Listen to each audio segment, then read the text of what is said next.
Hello, class 7. Today we are going to study 8th chapter in your history, Devotional Paths to the Divine. In this chapter, we study about different types of rituals and what are the different types of bhakti movements and what are the different types of religions, customs, and their traditions. Okay, so let us start. You see many times that there are the various peoples who perform the various types of rituals, worships or singing bhajans like kirtans, kavalis, etc. in the name of God. So it means the intense devotion or love of God is the legacy of various kinds of bhakti and Sufi movement. बच्चों आपने देखा होगा कई जगह कि लोग भजन कीर्तन और कव्वाली गाते हैं, कभी भगवान के नाम पर गाते हैं, कभी भगवान को अपना प्रेम समर्पित करने के लिए गाते हैं। यानी कि इसका मतलब है ये सब कुछ भक्ति और सूफी मूवमेंट्स में आता है, जो कि 8th सेंचुरी से स्टार्ट हुआ था। ये जो आइडिया है सुप्रीम गॉड का कि लोग समझते हैं कि भगवान है इस पूरी धरती पर और कई सारे देवी देवता यहाँ पर निवास करते, 84 करोड़ देवी देवता निवास करते हैं इस पूरी धरती पर। तो ये मानना है हिंदू में, ऐसे ही मुसलमानों में ये मानना है कि जो लोग हैं यहाँ पर जो अच्छे कर्म करते हैं तो उन्हें अल्लाह देख रहा है। इस तरीके से बहुत सारी मान्यताएं हर एक धर्म में होती हैं। अब बात यह है कि जो लोग हैं वो अपने ये आइडियाज़ जो है कब लेके आए, ये आइडियाज़ तब लेके आए जब हमारे यहाँ कस्बों की बस्तियों में या करिए कि टाउन्स में और विलेजेस वगैरह में ट्रेड्स एम्पायर्स ये सब इनकी ग्रोथ हुई, तब न्यू आइडियाज़ बिगैन हुए। और इसी के साथ जन्म होता है काउंटलेस साइकिल्स ऑफ बर्थ और rebirth, performing good deeds and bad come to be widely accepted. यानी कि उसी के साथ इस बात का भी जन्म हुआ कि लोग पुनर्जन्म कैसे लेते हैं, पुनर्जन्म लेते हैं जन्म होने जो अपने पूरी लाइफ में जो अच्छे कर्म करते हैं, बुरे कर्म करते हैं, उसी के आधार पर उनका पुनर्जन्म भी होता है। इसी प्रकार से और भी जब बहुत सारे विश्वास किए जाते हैं कि जो लोग, जैसे पुराने समय में ये विश्वास किया जाता है कि जो लोग नोबल फैमिली में जन्म जन्म लेते हैं या राजाओं के परिवारों में जन्म लेते हैं तो या हाई कास्ट में जन्म लेते हैं तो वो बहुत ही अच्छे होते हैं। तो इस तरीके से बहुत सारी मान्यताएं थी जिनको समय समय पर तोड़ा भी गया है और बताया भी गया है। इसी क्रम में एक आता है टीचिंग ऑफ बुद्धा और जैन। तो बुद्ध धर्म और जैन धर्म के जो डिफरेंट टाइप के आइडियाज़ थे उससे लोगों में सोशल डिफरेंसेस जो लोग करते थे, सामाजिक बुराइयां थीं, सामाजिक रूप से जो असमानताएं थी उनको कम किया गया। इन्होंने break the cycle of rebirth through personal efforts, इन्होंने इस बात का खंडन किया कि बार बार पुनर्जन्म लेने का जो ये झंझट है ये भी ख़त्म हो जाना चाहिए और हम इससे मुक्ति पा सकते हैं, मोक्ष की प्राप्ति कर सकते हैं। मोक्ष की प्राप्ति का मतलब ये होता है कि अगर मनुष्य बहुत अच्छे कर्म करता है तो उसकी आत्मा मरने के बाद हमेशा हमेशा के लिए मुक्त हो जाती है और वो हमेशा हमेशा के लिए सुप्रीम गॉड के पास चली जाती है। और इसीलिए सभी लोगों ने कहा है कि आपको अगर संसार के इन सारे बंधनों से मुक्त होना है तो आपको भक्ति की तरफ ध्यान देना होगा, डिवोशन की तरफ ध्यान देना होगा। और यही आइडिया जो है भगवत गीता में भी कहा गया है और ये आइडिया कई सारे समय से लागू भी है और बहुत सारे लोग इसको फॉलो करते हैं। जैसे शिव है, विष्णु हैं, दुर्गा जी हैं, ये सब हमारे यहाँ की देवी देवताएं हैं जिनकी लाखों करोड़ों लोग पूजा करते हैं, इनके नाम पर कई सारे रिचुअल्स करते हैं।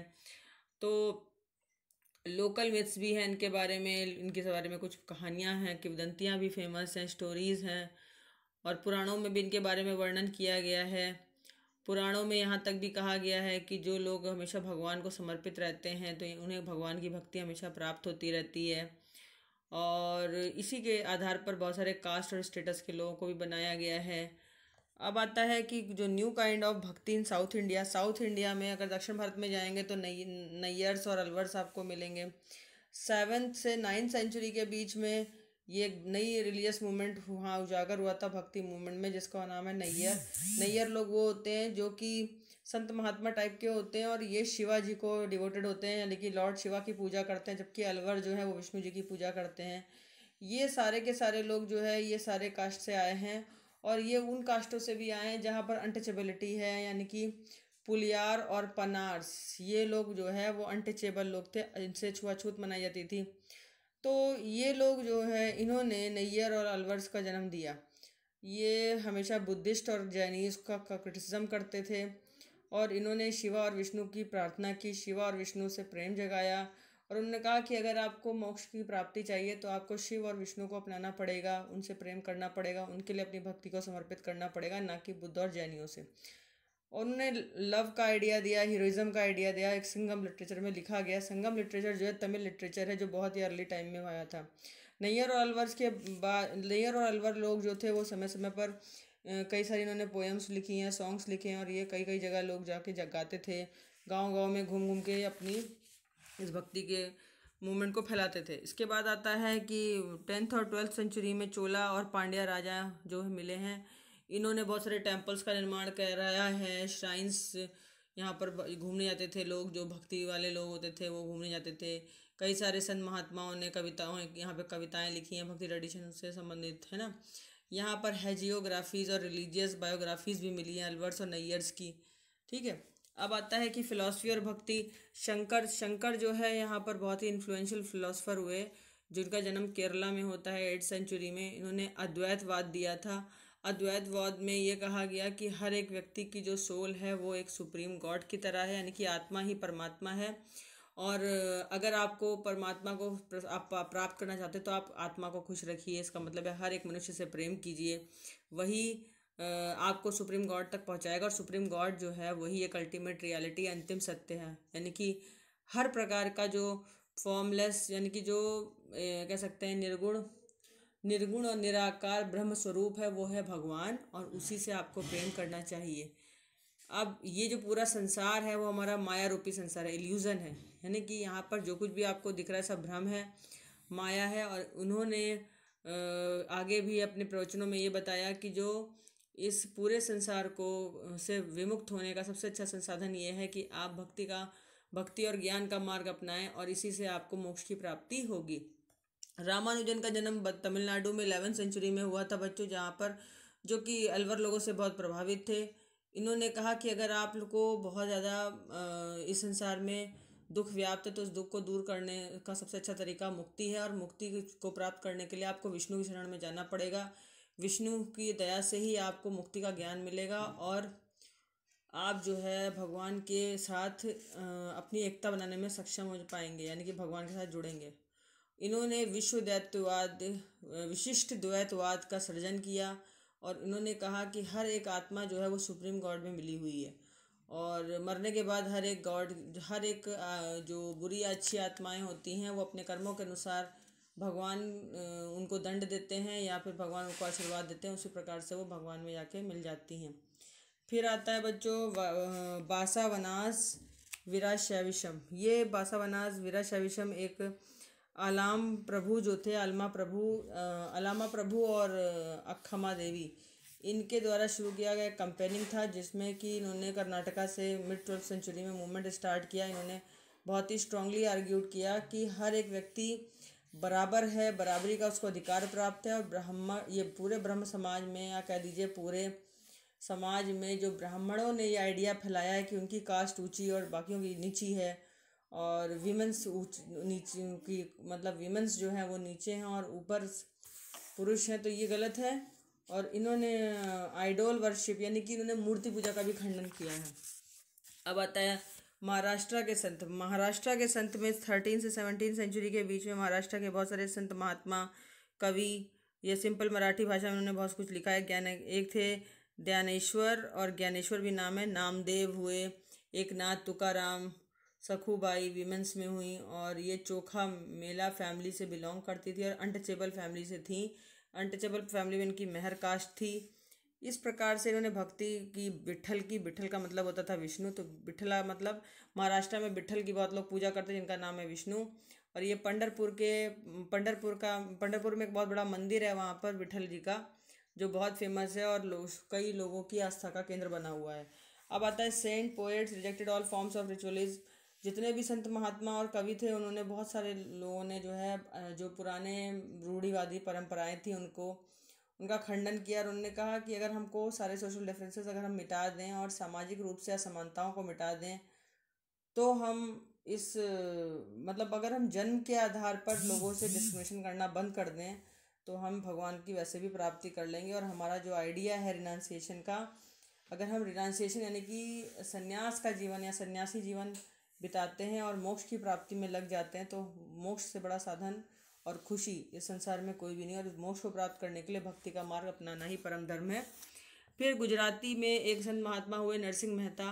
उन्होंने कहा कि जो वैष्णव लोग होते हैं वो दूसरों का पेन समझते हैं, दूसरों का दर्द समझते हैं। अब आता है नाथपंथी सिद्धास और योगीज।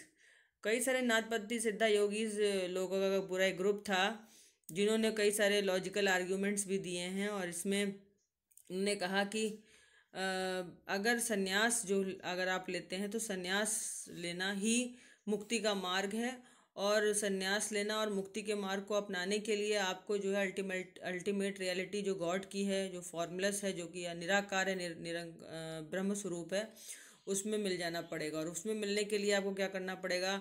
योगासन है, ब्रीदिंग एक्सरसाइज है, मेडिटेशन है, ध्यान है, ये सब मुद्राएं अपनानी पड़ेंगी। इन्होंने ये लोग ये जितने भी नाथपंथी सिद्धा योगीज वगैरह थे, ये सब मैक्सिमम जो है लो कास्ट से बिलोंग करते थे, और जो कन्वेंशनल रिलीजन था, परंपरागत जितना भी हमारा धर्म था या हमारे धर्म की रूढ़िवादिताएं थी, उनका ये विरोध करते थे। अब आता है इस्लाम और सूफिज़म। इस्लाम और सूफिज़म जो था बच्चों, यहाँ पर बहुत सारे संत महात्मा ऐसे हुए हैं सूफियों में, सूफी लोग हुए जिसमें मुस्लिमों में बहुत ज़्यादा मिथ्या धारणाएं और विश्वास जो लोग धर्म पर करते थे, भगवान से इनकी अल्लाह से प्रेम करना, ये सब बातें जो है वो सूफ़ी लोग ज़्यादा करते थे। इस्लामिक जो इस्लामियों ने ये प्रोपोगेट किया इस्लाम धर्म ने कि मोनोथिज़म, यानी कि भगवान जो है वो सबका ईश्वर एक है और सभी लोग एक ही अल्लाह की संतानें हैं, और डिफरेंट टाइप के जो इन्होंने शरीयत, एक उनका होली लॉ है, एक पवित्र लॉ है जिसका नाम है शरीयत कानून, और इस्लाम की थियोलॉजी के अनुसार कि सभी लोग जो लोग इस्लामिक हैं उनको शरीयत कानून को मानना चाहिए और शरीयत में जो कुछ लिखा है वो सही है। सूफियों ने इसके अलावा भगवान को समर्पण करने के लिए अपना पर्सनल डिवोशन भी कहा, और उन्होंने ये कहा कि अगर आप पर्सनल जो भी रिचुअल्स वगैरह हम लोग मनाते हैं, कोड ऑफ बिहेवियर देते हैं, यानी कि जो भी धर्म को मानने के लिए हम लोग जो भी वस्त्र वगैरह बताते हैं, या फिर कहते हैं कि रहन सहन आपका ऐसा होना चाहिए, तो अगर आप ये नहीं अपनाते तो आपको मोक्ष की प्राप्ति नहीं हो सकती। अब आता है कि इन्होंने ये भी बताया कि सूफ़ी लोग जो थे वो, इन्होंने कई सारी पोएम्स वगैरह भी लिखी हैं जो, और इन्होंने फीलिंग्स वगैरह को भी शेयर किया है, प्रोज वगैरह भी लिखी हैं, गज़ल्स लिखी हैं, रूमी है, सादी है, ये सब लिखा। जिक्र करके भी एक ट्रेनिंग होती थी इनकी, और सामा मतलब सिंगिंग हो रहा है, राग मतलब डांसेस वगैरह, पैराबल्स कहानियाँ, और ब्रेथ कंट्रोलिंग करना, मतलब योगा वगैरह करना। तो ये लोग जितने भी थे, ये सब क्रियाएं जो है प्रैक्टिसेस, वो मास्टर के अंडर में करते थे। वो मास्टर को पीर बोलते थे, जो इनके संत महात्मा के सबसे बड़े टीचर होते हैं उनको पीर बोलते हैं। यहाँ से ये जीनियोलॉजी उभरी सूफी टीचर्स की, और इन्होंने अलग अलग तरीके बताए, मेथड बताए रिचुअल प्रैक्टिसेस के। ओके, अब आता है इसके बाद बच्चों कि जो लार्ज नंबर ऑफ सूफीज़ थे वो सेंट्रल एशिया में से फैले हुए थे 11वीं सेंचुरी के दौरान। दिल्ली सल्तनत में भी बहुत सारे, जिसमें ख्वाजा मोइनुद्दीन चिश्ती की दरगाह बनी है, अजमेर में कुतुबुद्दीन बख्तियार काकी की दिल्ली में, बाबा फरीद की पंजाब में, ख्वाजा निज़ामुद्दीन औलिया की दिल्ली में, बंद दरवाज़ा गिसुदराज गुलबर्गा में। तो इस तरह सूफ़ी मास्टर जो थे, इसमें ये इनको खानाज बोलते थे, होस्पिशीज़। इनको सभी लोग समर्पित होते थे, जितने भी रॉयल फैमिली के लोग होते थे, नोबल्स होते थे, ये सब इनको समर्पित होते थे खानाज को। ये खानाज जो थे वो डिफरेंट मैटर्स जो होते थे, रिचुअल मैटर्स, स्पिरिचुअल मैटर्स, उन पर डिस्कस करते थे। जो भी संसार में आने वाली प्रॉब्लम्स होती थी उनके बारे में बोलते थे, और उनको कम करने के बारे में, दूर करने के लिए लोगों को मतलब तरह तरह के सुझाव देते थे। सूफ़ी लोग जो है वो कई सारे टॉम्ब और दरगाह में रहा करते थे। ये सब तीर्थ यात्री होते थे, और जो कि तीर्थ स्थलों पर जाते थे और वहाँ पर भगवान की बातों को बताते थे। अब आता है new religious development in north India. उत्तरी भारत में देखो तो नया रिलीजन बहुत उभर के सामने आया, भक्ति मूवमेंट हुआ यहाँ पर। एक इस्लामिक एज थी, एक ब्राह्मणिकल हिंदुइज्म एज थी, एक सूफिज़म एज थी। तो वेरियस भक्ति और नाथपंथी सिद्धा योगी वगैरह भी एक दूसरे से इन्फ्लुएंस थे, जैसे कि हमने पहले भी पढ़ा है। कुछ पीपल यहाँ पे जैसे क्राफ्ट पर्सन थे, पीजेंट, ट्रेडर्स, लेबरर्स, ये सारे के सारे लोग संत महात्माओं की बातें सुनते थे और अपने आइडियाज़ को, उनके सारा मतलब ये लोग संत महात्माओं के आइडियाज़ को सुनते थे। कुछ जैसे इसमें बाबा लोग हुए, जैसे कबीर हैं, बाबा गुरु नानक हैं, इन्होंने बहुत सारी जो ऑर्थोडॉक्स यानी कि रूढ़िवादी परंपराएं थीं उनका विरोध किया। तुलसीदास, सूरदास ये सब विश्वास करते थे बहुत सारी चीज़ों में जिनको लोगों ने माना। तुलसीदास जो थे वो तो ये कहते थे भगवान के अवतार, ये राम को बहुत ज़्यादा पूजते थे। तुलसीदास का ने रामचरितमानस लिखी है जो कि अवधि में रिटर्न थी, उत्तर प्रदेश में मिली है। और इसके अलावा जो है बच्चों, सूरदास जी ने कृष्ण भक्ति को वो समर्पित थे और उन्होंने सूरसागर, सुरसुरावली, साहित्य लहरी लिखी है। और एक थे शंकर देव आसम के, इन्होंने विष्णु जी को समर्पित करते हुए बहुत सारी पोएम्स और प्लेस लिखे हैं। नामगढ़ और houses of recitation of prayer भी लिखी हैं। दादू दयाल, रविदास, मीराबाई जो है राजपूत प्रिंसेस थी जिनकी शादी हुई थी एक राजसी राजघराना था राजस्थान का, मेवाड़ में। तो 16वीं सेंचुरी में उनकी वहाँ शादी हुई थी। मीराबाई जो है वो संत रविदास की शिष्या थी और उन्होंने अपना कास्ट वगैरह भी बाद में चेंज किया था और उन्होंने अनटचेबल को अपना गुरु माना था, यानी कि जो संत रविदास थे वो शेड्यूल कास्ट से बिलोंग करते थे तो उन्होंने उनको अपना गुरु माना था। उनका ये कहना था कि सारी जब जातियां भगवान ने बनाई हैं तो भगवान तो अनटचेबल नहीं हैं तो फिर इंसान कैसे होगा। इस प्रकार से उनका जो सारा ध्यान था वो कृष्ण जी को समर्पित था। कृष्ण जी की वो भक्ति करती थी, उनके भजन गाया करती थी और उनके जो सॉन्ग्स थे वो ओपनली चैलेंज करती थी अपर कास्ट के लोगों को कि आओ और मेरे से भक्ति करके दिखाओ, जो मेरे से ज़्यादा अच्छी भक्ति तुम नहीं कर सकते। राजस्थान और गुजरात में उनके आज भी गीत गूंजते हैं। उनका यूनिक फीचर वहाँ के संत महात्माओं का ये था कि वो रीजनल लैंग्वेज यानी कि वहीं की लोकल लैंग्वेज में गाते थे और इसके अलावा बहुत ज़्यादा पॉपुलर हुए करते थे उनके गाने। बहुत गरीब से गरीब, अमीर से अमीर सारे लोग जो है इन सॉन्ग्स को आज भी बहुत ज़्यादा गाते हैं। वुमेंस बहुत गाती हैं, वो पॉपुलर कल्चर के रूप में आज भी गाया जाता है। अब हम लोग क्लोजर लुक करेंगे कबीरदास जी का। कबीरदास जी जो थे 15-16 सेंचुरी में वहाँ हुए। ये मुस्लिम जुलाहा परिवार था, वहाँ पर उनका जन्म हुआ था और उन्होंने पाला पोसा था। बनारस में उनका जन्म हुआ था मानते हैं। इन्होंने भी कई सारी साखी शब्द ये सब इन्होंने अपनी पोएम्स जो है वो ओरली बोली हैं, जिनको इनके शिष्यों ने कई सारी पोएम्स के रूप में मतलब लिपिबद्ध किया है यानी कि लिखा है, जिसका नाम साखी और पद हैं, भजन हैं।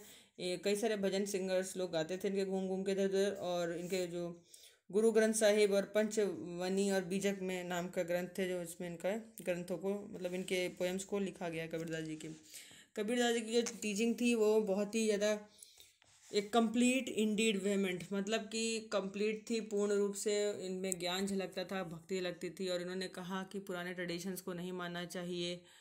हम लोग अपनी बाहरी चीज़ों पर बहुत ध्यान देते हैं और पूरे संसार में जो ब्राह्मण हैं, हिंदुज़म और इस्लामिक धर्म, इनका बहुत ज़्यादा इन्होंने क्रिटिसाइज़ किया। उन्होंने कहा कि लोग क्लासेस के आधार पर बटें, कास्ट सिस्टम है हमारे यहाँ, लेकिन ये नहीं होना चाहिए। भगवान ने किसी का भी धर्म जाति सब एक बना के ही भेजा है। लैंग्वेज जो उनकी पोइट्री की थी वो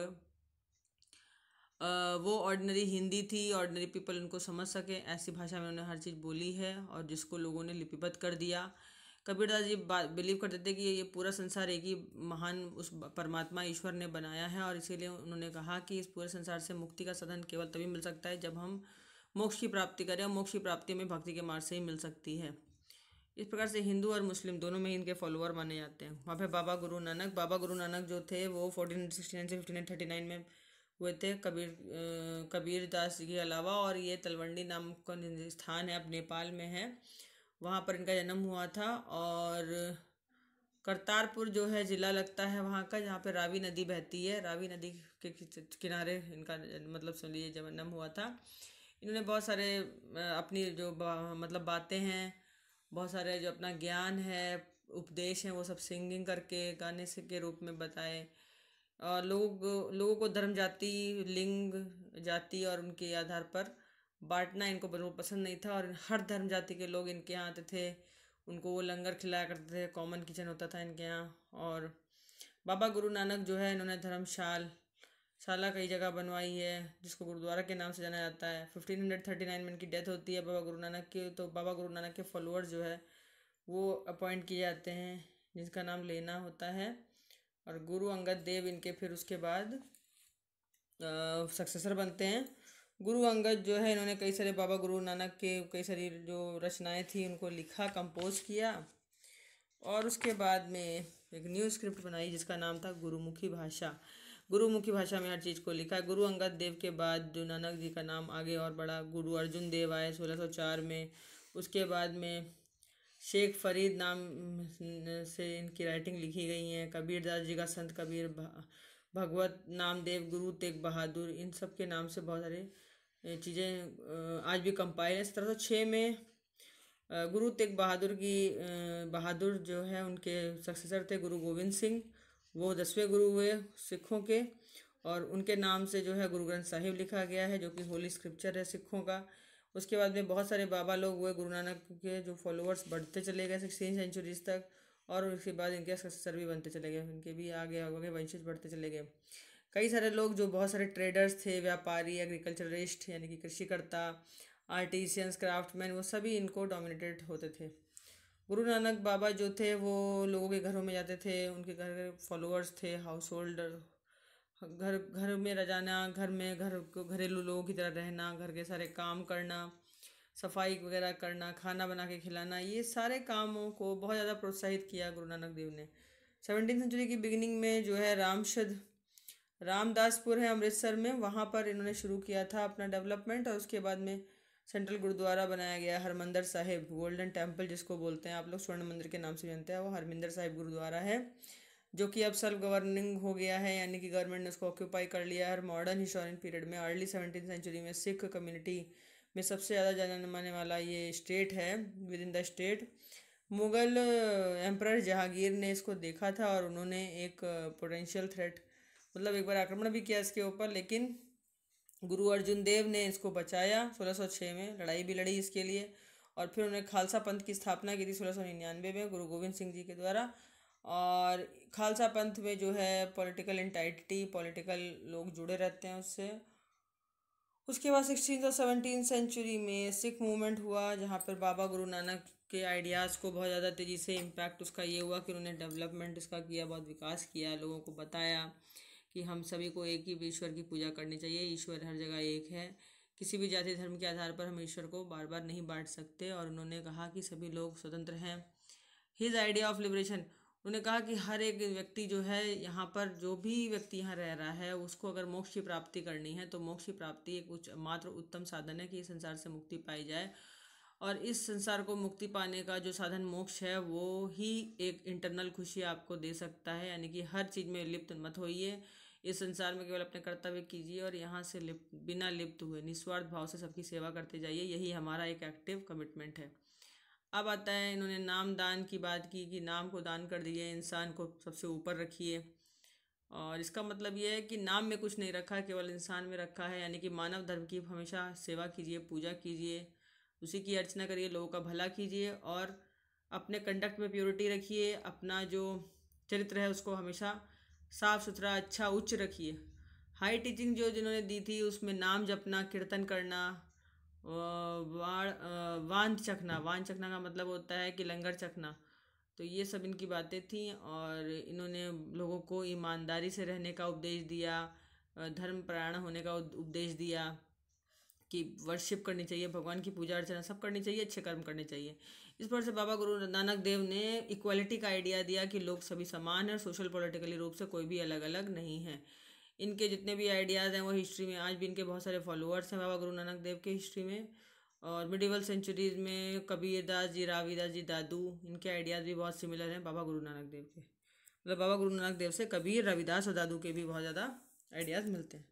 तो बच्चों ये चैप्टर हमारा यहीं पर फिनिश होता है। I hope that you will well understand with this lesson and keep watching again and again to understand this lesson. Okay, till then, goodbye. Please subscribe my channel and share my videos too. Bye bye.